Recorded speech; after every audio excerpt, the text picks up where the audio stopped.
अस्सलाम वालेकुम स्टूडेंट्स, आज हम लोग करेंगे एक्सरसाइज 6.9। ये इस क्वेश्चन की ज़्यादातर मैक्सिमम अगर प्रैक्टिस करनी है तो क्वेश्चन नंबर इसके 1 से लेकर 10 तक और एक 13 वाला कर लें। इससे ज़्यादा इसमें नीचे से ज़्यादा आखिर के जो सवाल हैं वो इस पेपर पॉइंट ऑफ व्यू से इतने इम्पोर्टेंट नहीं है। हम लोग स्टार्ट करेंगे पहले क्वेश्चन नंबर 1 से और फिर इसके मैं मिक्स 3-4 सवाल सॉल्व करवा दूँगी। हम लोग स्टार्ट करते हैं क्वेश्चन नंबर 1 से। ये क्वेश्चन ये एक्सरसाइज इस तरह होगी कि हम लोग इसमें यहाँ पे पार्शियल फ्रैक्शन का जो हमारे पास मेथड होगा जो हम लोगों ने आप लोगों ने मैट्रिक में करा होगा। तो पार्शियल फ्रैक्शन से हम लोगों का ये एक्चुअली पार्शियल फ्रैक्शन हम लोग यहाँ पे अप्लाई क्यों करते हैं, क्योंकि ये इस तरह इंटीग्रेट इसको करना मुश्किल होता है। तो इसी क्वेश्चन को अगर मैं पार्शियल फ्रैक्शन से के तरीके से करूँगी तो वो आसानी से सिंप्लीफाई हो जाएगा और वो सिंप्लीफाई हो जाएगा। देन मैं उसके जो मेरे पास सिंप्लीफाइड फॉर्म होगी वो मैं इस क्वेश्चन की जगह पुट करूँगी और फिर सॉल्व होगा। अच्छा, पार्शियल फ्रैक्शन क्या है वो अभी मैं दिखाती हूँ कि ये किस तरह होगा। सबसे पहले हमने क्या किया, ये इसको मैं इस तरह भी लिख सकती हूँ dx अपॉन x + 5 और x - 5। यहाँ पे हमारे पास लगा a² - b² a + b a - b। ठीक है। अब पार्शियल फ्रैक्शन करते हुए हम लोग डिनोमिनेटर हम लोग सपोज कर रहे होते हैं, न्यूमरेटर को सपोज कर रहे होते हैं a b c d इस तरह सपोज करते हैं। लेकिन वो कितना हमने कहाँ तक सपोज करना है वो हमें डिनोमिनेटर से पता चलेगा। डिनोमिनेटर में अगर मेरे पास 2 टर्म्स हैं तो मैं a और b सपोज करूँगी। अगर मेरे पास डिनोमिनेटर में 3 टर्म्स हैं तो मैं a b और c सपोज करूँगी एंड सो ऑन। अब मैं क्या करूँगी, सबसे पहले मैं लिखूँगी a अपॉन x + 5। ये एक्चुअली ये इसको हम लोग इस तरह ले लेते हैं। चले, इसको मैंने इस तरह ले लिया, x + 5 ले लिया और यहाँ पे मेरे पास आ गया x - 5। तो मैं इसको फर्दर किस फॉर्म में कन्वर्ट कर सकती हूँ, क्योंकि डिनोमिनेटर में बस 2 टर्म्स इन्वॉल्व हो रही है। तो मैं a सपोज करूँगी और b सपोज करूँगी। तो मेरे पास आ जाएगा a upon x + 5 plus b upon x - 5। ये हो गया। अब मुझे डिनोमिनेटर को ख़त्म करना है। मुझे चाहिए सिर्फ एक लीनियर इक्वेशन चाहिए, फ्रैक्शन वाली नहीं चाहिए। तो मैं क्या करूँगी, तो इस साइड को दोनों साइड्स को मैं मल्टीप्लाई करा दूँगी x + 5 और x - 5 से। Multiplying both sides by x + 5 into x - 5। अब ये किस तरह होगा, यहाँ पे मैंने मल्टीप्लाई करा दिया x + 5 x - 5। पहले a वाली साइड को x + 5 x - 5 से मल्टीप्लाई कराया, प्लस अब b वाली साइड को x + 5 और x - 5 से मल्टीप्लाई करा दूँगी। सही है। अब यहाँ पे मेरे पास x + 5 x + 5 से कैंसिल आउट हो गया और यहाँ पे x - 5 जो है वो x - 5 से। तो अब मेरे पास जो इक्वेशन है ये फ्रैक्शन में से ख़त्म हो गई। मुझे फ्रैक्शन में नहीं चाहिए, एक लीनियर इक्वेशन चाहिए। मेरे पास ये हो जाएगा a into x + 5 plus b into x, sorry यहाँ पे मैंने मिस्टेक कर दी। x + 5 है तो x + 5 से कैंसिल आउट होगा, x - 5 तो हमारे पास रहेगा। तो ये मेरे पास क्या हो जाएगा, x - 5 होगा। सेम साइन कैंसिल होता है ना, तो इसलिए x + 5 से कैंसिल हो, यहाँ पे x - 5 x - 5 से कैंसिल हो। ये मेरे पास बच गया a into x - 5 plus b into x + 5 equals to 0 के इक्वल लेंगे। इक्वेशन सॉल्व करने के लिए हमेशा 0 के इक्वल लेना पड़ता है। अच्छा, अब अगर मुझे मैं इस यहाँ पे x की वैल्यू अगर मैं सपोज करूँ x की वैल्यू मैंने 5 पुट कर दी, ठीक है। x की वैल्यू मैं 5 पुट करूँगी तो मेरे पास a वाली टर्म 5 - 5 0 हो जाएगा, a वाली पूरी टर्म मेरे पास 0 हो जाएगी, b की टर्म आ जाएगी। मुझे करना क्या है, मैं पहले a वाली टर्म को, मर्जी है मेरी, a वाली टर्म को पहले 0 कर दूँ, b की वैल्यू निकाल लूँ, या b वाली टर्म को 0 कर दूँ, a की वैल्यू निकाल लूँ। इसी प्रोसीजर से a और b की दोनों की वैल्यूज निकालनी है। अगर मुझे a की वैल्यू निकालनी होगी तो मुझे b वाली टर्म को 0 लाना होगा, और अगर मुझे b की वैल्यू निकालनी होगी तो मुझे a की टर्म को 0 करना पड़ेगा। अगर मुझे a की वैल्यू जो है निकालनी है तो a की वैल्यू निकालने के लिए मुझे b वाली टर्म 0 करनी पड़ेगी। मैं लिख देती हूँ यहाँ पे फॉर a। मुझे a की वैल्यू निकालने के लिए b की टर्म 0 करनी है। b की टर्म 0 करने के लिए यहाँ पे x की जगह क्या सपोज करना होगा, -5, क्योंकि -5 + 5 0 हो जाएगा। तो पुट x = -5, ठीक है। x = -5 तो a हमारे पास हो जाएगा -5 प्लस b। पूरी इक्वेशन में x को हम लोग रिप्लेस कर देंगे -5 से, -5 + 5 = 0। अब देखें b की वैल्यू 0 हो गई, -10 a मेरे पास हो गया 0 के इक्वल। यहाँ पे अच्छा, यहाँ पे एक माइनर मिस्टेक हो गई, यहाँ पे 0 नहीं आएगा, यहाँ पे 1 आएगा। अब इसको भी मैं क्लियर कर देती हूँ, 1 क्यों आएगा, 1 यहाँ पे क्यों आएगा, हमारे पास इक्वेशन जो है ना, हमारे पास ये इक्वेशन है, और जब मैंने इस इक्वेशन को हर साइड को x - 5 x + 5 से मल्टीप्लाई कराई थी ना, यहाँ पे मैंने x + 5 x - 5 से मल्टीप्लाई किया, यहाँ पे मैंने x + 5 x - 5 से मल्टीप्लाई किया, और यहाँ पे भी वही काम किया। तो x + 5 x - 5 यहाँ पे कैंसिल हो गया, तो ये 1 इज इक्वल टू, तो यहाँ पे 1 इज इक्वल टू था, 1 इक्वल्स टू 1 मैं यहाँ पे भी लिख सकती हूँ, यहाँ पे इक्वल्स टू 1 यहाँ पे भी लिख सकती हूँ। मैं इक्वेशन में कोई फ़र्क नहीं पड़ेगा, तो मैं यहाँ पे लिख देती हूँ इक्वल्स टू 1, क्योंकि यहाँ पे मेरे पास 1 था। इक्वल्स टू 1 ले लिया, यहाँ पे भी 1 आ गया, 1 आ गया, ए मेरे पास आ गया -1/10, ए की वैल्यू मेरे पास आ गई। अब इसी तरह अगर मुझे बी की वैल्यू लेनी होगी तो मुझे ए को 0 करना पड़ेगा। ए को 0 करने के लिए क्या पुट करना होगा, एक्स की जगह 5 पुट करना होगा।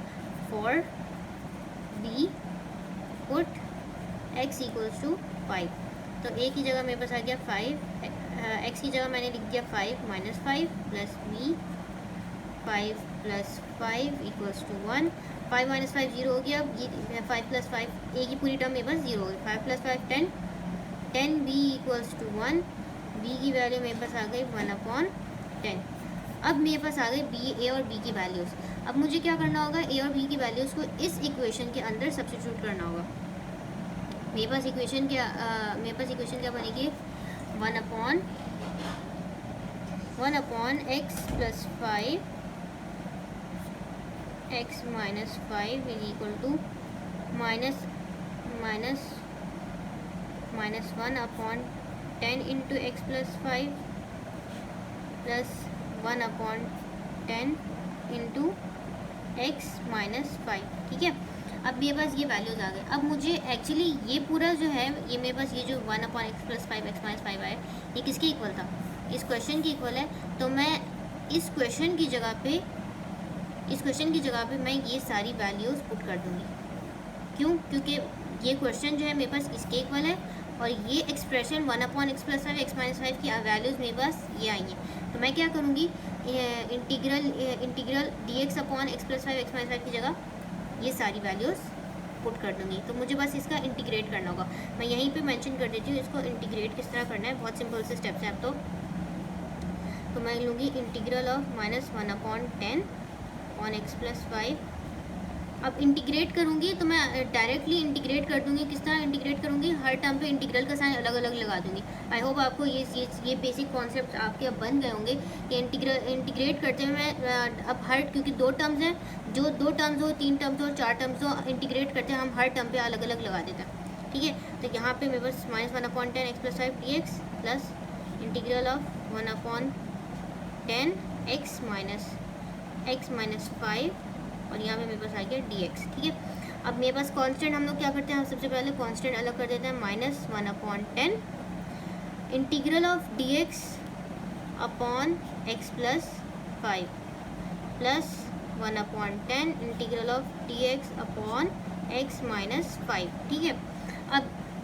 अब ये जो यहाँ पे हमारे पास ln की प्रॉपर्टी लगेगी, क्यों प्रॉपर्टी लगेगी, उसको भी मैं एक्सप्लेन कर देती हूँ।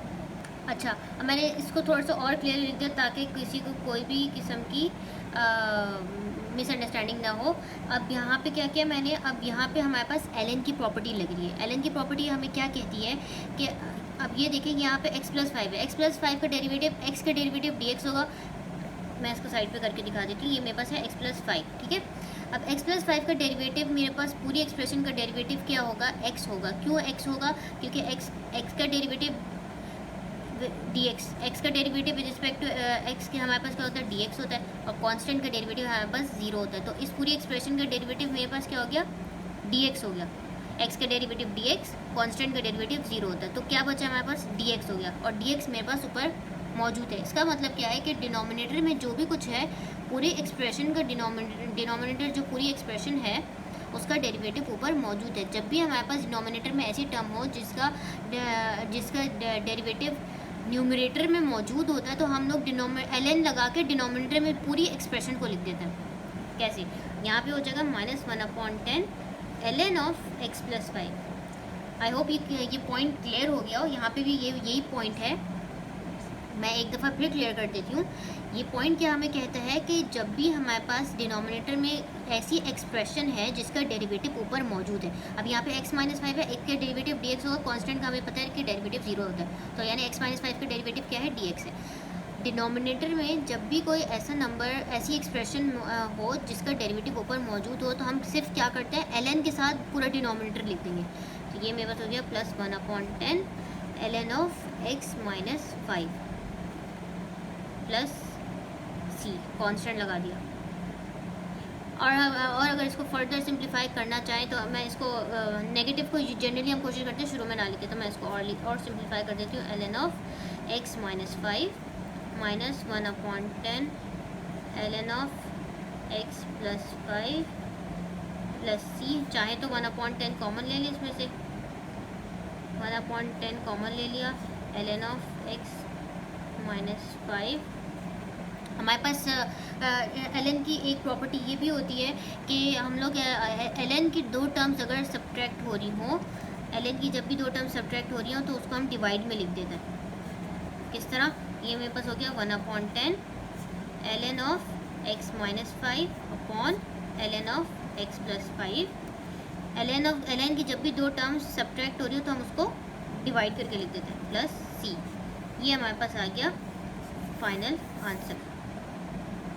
अच्छा, अब जो मैं क्वेश्चन कराऊंगी वो हमारे पास है question number 5। Question number 5 remind करा दी, हमारे पास एक्सरसाइज 6.9 है और हम लोग पेज हमारे पास है 229। ठीक है, हम लोगों के पास मैं यहाँ पे सपोजिशन से काम लूँगी। यहाँ पे मैं लूँगी let u is equal to, क्योंकि साइन और कॉज वाली टर्म्स जब हमारे पास आ जाती है ना, तो हम लोग को इंटीग्रेट करना थोड़ा सा ट्रिग्नोमेट्रिक फंक्शंस जब भी आते हैं तो इंटीग्रेशन थोड़ी सी मसला कर जाती है, अक्सर स्टूडेंट्स को प्रॉब्लम होती है। तो उसका आसान काम ये होता है कि हम सपोज करके पूरे टर्म को इंटीग्रेट कर दें और एंड में जो हमने सपोज किया है उसको ओरिजिनल से रिप्लेस कर दें। मैंने क्या किया यहाँ पे, let u is equal to sine x, d u मेरे पास क्या हो जाएगा, साइन का डेरिवेटिव होता है कॉज, तो कॉज एक्स dx। अब मैं क्या करूँगी, इस इक्वेशन में सब्स्टिट्यूट करूँगी, तो cos x dx की जगह हमारे पास क्या है du, तो मैं इधर du लिख दूँगी, और sin x मेरे पास क्या है u into 2 plus sine x की जगह u आ जाएगा। ठीक है, अब यहाँ पे मेरे पास डिनोमिनेटर में कितनी टर्म है, इसको भी हम पार्शियल फ्रैक्शन से करेंगे। डिनोमिनेटर में मेरे पास एक टर्म ये हो गई और एक टर्म मेरे पास ये हो गई, तो मैं क्या सपोज करूँगी a और b। यहाँ पे मैं करूँगी, इसको कर दूँगी 1/u इंटू 2 प्लस u, जो कि मेरे पास हो जाएगा a/u plus b/2 plus u। ये मेरे पास इक्वेशन बन जाएगी। ठीक है, अब मुझे वही करना होगा कि हमें फ्रैक्शन में इक्वेशन नहीं चाहिए, मुझे एक लीनियर इक्वेशन चाहिए होगी। तो उसके लिए मैं क्या करूँगी, multiplying both side by u into 2 plus u। ठीक है, अब मैं इसको इस साइड को मल्टीप्लाई करूँगी u इंटू 2 प्लस यू से, तो ये मेरे पास पूरा 1 हो जाएगा, 1/u into 2 plus u equals to u into 2 plus u मेरे पास मल्टीप्लाई हो रहा है a/u से, प्लस b/2 प्लस यू मेरे पास मल्टीप्लाई हो रहा है u इंटू 2 प्लस यू से। सही है, अब मेरे पास ये इससे कैंसिल आउट हो गया, ये u से कैंसिल हो गया, ये 2 प्लस यू से कैंसिल आउट हो गया, तो मेरे पास एक इक्वेशन बन जाएगी a into 2 plus u plus b u. ठीक है, अब यहाँ पे मैं देखूँगी मुझे करना क्या है। यहाँ पे मेरे पास अगर मुझे a की वैल्यू चाहिए होगी तो इसका मतलब है मुझे b को 0 करना है। b को 0 करने के लिए मैं सीधा क्या करूँगी, लेट u इक्वल टू 0 कर दूँगी, लेट u इक्वल्स टू 0। तो मेरे पास b वाली टर्म 0 हो गई और यहाँ पे पूरी इक्वेशन में जहाँ जहाँ u होगा उसको मैं 0 से सब रिप्लेस कर दूँगी। 1 is equal to 2a plus 0, तो a मेरे पास आ गया हाफ, ये a की वैल्यू आ गई। ठीक है, अब अगर मुझे b की वैल्यू चाहिए होगी तो मुझे u को अगर मुझे b की वैल्यू निकालनी होगी तो मैं a को 0 करूँगी। a को 0 करने के लिए मैं u की जगह क्या लिखूँ, 2, और u की जगह अगर मैं -2 लिख दूँ तो 2 - 2 0 हो गया। तो मैं let u is equal to -2 put कर दूँगी मैं, तो 1 मेरे पास किसके इक्वल हो जाएगा, a तो मेरे पास अब 0 हो गया। ठीक है, और b u की जगह -2u हो जाएगा। ठीक है, तो ये मेरे पास हो गया 1 इज इक्वल टू -2u तो u की वैल्यू मेरे पास आ जाएगी -12। u की जगह -2 पुट किया तो ये मेरे पास b था, तो ये मेरे पास b हो गया। अब मेरे पास b की वैल्यू क्या आ गई -12।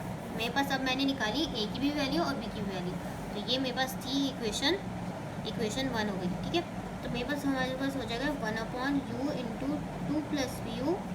अब मैं सिर्फ a और b की वैल्यूज इक्वेशन 1 में सब्सटीट्यूट कर रही हूँ, तो मेरे पास a की जगह क्या आ गया 1/2 इंटू यू।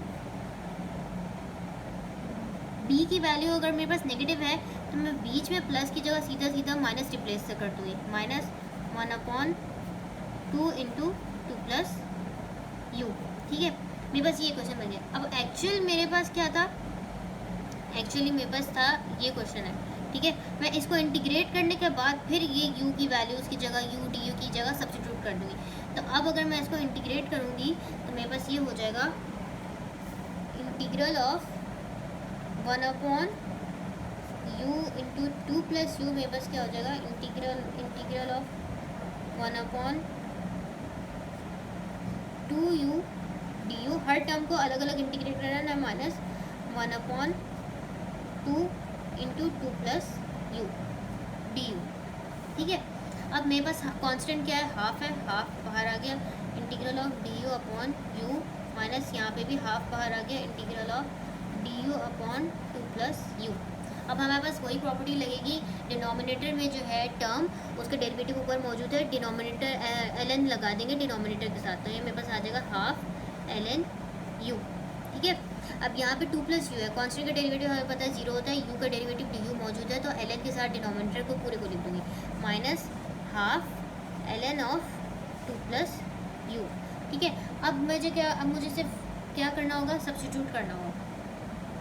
मैं सब्स्टिट्यूट कर दूँगी तो मेरे पास u की जगह sin x आ जाएगा। अच्छा, एक और चीज़ भी हम लोग कर सकते हैं, हम दोनों जगह से हाफ कॉमन ले लेते हैं, हाफ कॉमन ले लेंगे तो मेरे पास आ जाएगा ln u minus ln of 2 + u + c। हमें एक और चीज़ भी पता है, अभी मैंने पिछले क्वेश्चन में भी बताया था कि जब भी हमारे पास ln में दो टर्म सब्ट्रैक्ट हो रही हो तो ln की प्रॉपर्टी में ये भी हमें अलाउ करती है कि हम उन दोनों को डिवाइड में लेंगे। तो मेरे पास क्या हो जाएगा half ln of u/2 + u + c। But हमने एक्चुअली u को क्या सपोज, u हमारे पास एक्चुअली क्या है sin x है। ठीक है, तो मैं हर जगह रिप्लेस कर दूँगी, half ln of sin x/2 + sin x + c। ये हमारे पास आ गया इसका फाइनल सोल्यूशन। अच्छा, अब यहाँ पे हम लोग इस क्वेश्चन को भी पार्शियल फ्रैक्शन से करेंगे। अब यहाँ पे डिफरेंस क्या आ रहा है कि हम लोग इससे पहले जो क्वेश्चन किए थे वो न्यूमरेटर में हमारे पास सिर्फ dx होता था, यहाँ पे हमारे पास जिसकी वजह से हम 1 ले रहे होते थे, यहाँ पे हमारे पास अब उन्होंने न्यूमरेटर में भी दिया हुआ है। और दूसरा डिफरेंस हमारे पास क्या है कि यहाँ पे 3 टर्म्स इन्वॉल्व है। तो अगर मैंने कहा था ना कि अगर डिनोमिनेटर में जितनी टर्म्स होंगी उतने हम लोग हिसाब से सपोज करेंगे। अगर यहाँ पे 3 टर्म्स आ रही है तो मैं a, b और c सपोज करूँगी, तो मेरे पास क्या हो जाएगा इंटीग्रल ऑफ इंटीग्रल हटा देता है अभी इसको मैं इस तरह सॉल्व करती हूँ, 2x - 1 dx 2x - 1 upon x - 1 x - 3। ये मैं इसको किस तरह सेपरेट करूँगी, ये मेरे पास हो जाएगा a/x plus b/x - 1 plus c/x - 3। Denominator को हमने डिवाइड करना है, x - 1 और x - 3। अच्छा, आपको सारी इक्वेशन की सारी साइड्स को मैं मल्टीप्लाई करा दूँगी x - 1 x - 3 से, ताकि मेरे पास फ्रैक्शन ख़त्म हो जाए। तो multiplying both sides by x - 1 x - 3। अच्छा, अब x - 1 x - 3 से इस इक्वेशन को मल्टीप्लाई कराऊंगी तो ये पूरी इक्वेशन कैंसिल आउट हो जाएगी। यहाँ पे मेरे पास क्या बच जाएगा 2x - 1। ठीक है, और यहाँ पे मेरे पास x, ये हम लोग तो काम जो है हम लोग हर स्टेप मेजर करने की ज़रूरत नहीं है। यहाँ पे हम काम डायरेक्ट भी थोड़ा सा कर सकते हैं कि अगर मेरे पास a है और डिनोमिनेटर में मेरे पास x है, तो x और मल्टीप्लाई मैं करूँगी x - 1 x - 3 से, तो इसका x से कट गया, तो मेरे पास a की जगह साथ क्या आ जाएगा x - 1 x - 3। a के साथ क्या आ जाएगा x - 1 x - 3 प्लस b के साथ अगर x - 1 है तो x - 1 तो कैंसिल आउट हो जाएगा, बचेगा क्या x और x - 3। x into x minus three plus सी में कि सी के साथ मेरे पास अगर एक्स माइनस सी है तो एक्स माइनस सी से कैंसिल आउट हो जाएगा, मेरे पास बचेगा क्या एक्स और x minus one. I hope ये चीज़ क्लियर हो गई हो कि हम लोगों ने सिर्फ क्या किया है कि जो जितना भी डिनोमिनेटर में जो भी कुछ होगा उस सब को हमने इक्वेशन की राइट हैंड साइड और लेफ्ट हैंड साइड से मल्टीप्लाई किया। ठीक है, मेरे पास ये आ गई इक्वेशन 1। अब मुझे इस इक्वेशन में ए बी और सी की वैल्यूज़ देनी है। जहाँ पे अगर मेरे पास जब मेरे पास इक्वेशन में न्यूमरेटर में कुछ भी नहीं होता तो मैं यहाँ पे इसलिए इस पिछले क्वेश्चन में आप लोगों को याद है कि यहाँ पे मैं 1 लेती, लेकिन अगर मेरे पास कोई टर्म दी हुई है तो मुझे पूरी इक्वेशन को उसके इक्वल इक्वेट करना होगा। अच्छा, अब अगर मुझे ए की वैल्यू लेनी है, ए की वैल्यू निकालनी होगी तो मुझे तो मेरे पास अगर मुझे ए की वैल्यू निकालनी है तो मेरे पास एक्स की जगह -1, यहाँ पे ए की वैल्यू निकालने के लिए मुझे बी और सी को दोनों को ज़ीरो लेना होगा। तो मैं यहाँ पे क्या कर दूँगी, सीधा अगर मैं एक्स की जगह 0 ले लूँ तो ये पूरी टर्म मेरे पास 0 हो गई, एक्स को 0 लूँगी ये पूरी टर्म मेरे पास 0 हो गई, यहाँ पे मेरे पास ए की वैल्यू आ जाएगी। ठीक है, तो मैं क्या करूँगी, x is equal to 0 put कर दूँगी, मेरे पास क्या आ जाएगा ए 0 - 1 0 - 3 प्लस बी एक्स की जगह मैं 0 पुट करूँगी। अच्छा, यहाँ पे मेरे पास चॉइस थी, यहाँ मैं एक्स की जगह डायरेक्ट 0 पुट कर देती तो ये तो 0 होगा, ये पूरी बी की टर्म 0 हो जाएगी, ये पूरी सी की टर्म 0 हो जाएगी। या मैं यहाँ पे अगर एक्स की जगह -c ले लेती, अगर मैं एक्स की जगह +c ले लेती तो यहाँ पे +3 - c ये 0 हो जाता, बी की टर्म 0 हो जाती। लेकिन मुझे फिर मसला कहाँ होता, अगर मैं +3 ले रही होती तो फिर वो मेरे पास यहाँ से ए कैंसिल आउट हो जाता, क्योंकि यहाँ पे +3 आता, सी की वैल्यू आ जाती। Are you getting my point? हम लोगों ने क्या करना होगा कि जिसकी वैल्यू निकालनी है उसके अलावा बाकी जो 2 टर्म्स हैं उनको 0 करना होगा। मैंने क्या किया, एक्स को 0 ले लिया तो बी मेरे पास 0 हो गया, सी मेरे पास 0 हो गया, तो बी के साथ पूरा 0 हो गया, सी के साथ पूरा 0 हो गया। तो मेरे पास यहाँ पे -1 × -3 +3 हो गया, और ये इक्वल्स टू किसके था, ये इक्वल्स टू हमारे पास था 2x - 1 के, तो 2x - 1 इक्वल्स टू 3a। तो a की वैल्यू क्या मेरे पास आ जाएगी 2x - 1 अपॉन, अच्छा सॉरी यहाँ पे एक माइनर मिस्टेक हो गई है, यहाँ पे जब मैं x की जगह 0 पुट करूँगी तो ऑब्वियसली यहाँ पे भी 0 आएगा। ठीक है, यहाँ पे x की जगह मेरे पास 0 आ गया, तो 2 × 0 0 हो गया, तो मेरे पास क्या बच गया -1 is equal to 3a। a की वैल्यू मेरे पास क्या हो जाएगी -1/3। सही, ये मेरे पास आ गया। आगे हर स्टेप करूँगी तो आगे अगला स्टेप होगा तो फर्दर आप लोगों को क्लियर हो जाएगा। क्या करूँगी, अब मुझे अगर b की वैल्यू निकालनी है, यहाँ पे पहले मैंने a की वैल्यू निकाली थी, अब मुझे b की वैल्यू निकालनी है। अब b की वैल्यू निकालने के लिए मैं क्या करूँगी, अब मैं यहाँ पे x को 0 नहीं ले सकती b की वैल्यू निकालते हुए, क्योंकि अगर मैंने x को 0 लिया तो b भी 0 होगा। ठीक है, अब मैं इन दोनों में से सोचूंगी कि मैं किसको 0 ले लूँ। तो अगर मैं यहाँ पे x की जगह 1 पुट कर दूँ तो 1 - 1 0 हो गया, c की पूरी टर्म 0 हो गई, 1 - 1 0 कर दिया, a की पूरी टर्म 0 हो गई, और यहाँ पे b की वैल्यू आ जाएगी मेरे पास। तो मैं क्या करूँगी, x के लिए मैं x को क्या सपोज करूँगी, x को मैं 1 सपोज करूँगी। ठीक है, x को 1 सपोज करूँगी तो मेरे पास 2x की जगह क्या आ गया 1 आ गया, -1 इक्वल्स टू a मेरे पास पूरी टर्म 0 हो गई, और मेरे पास b की टर्म जो है उसमें मेरे पास क्या आ जाएगा, x की जगह 1 आ गया, और x1 - 3 प्लस c की पूरी टर्म मेरे पास जो है, c की पूरी टर्म जो है मेरे पास 0 हो गई। अच्छा, अब मेरे पास क्या होगा, 2 - 1 1 हो गया, 1 इज इक्वल टू 1 - c हमारे पास होता है -2, तो -2b, तो b की वैल्यू मेरे पास क्या आ गई -1/2। सही।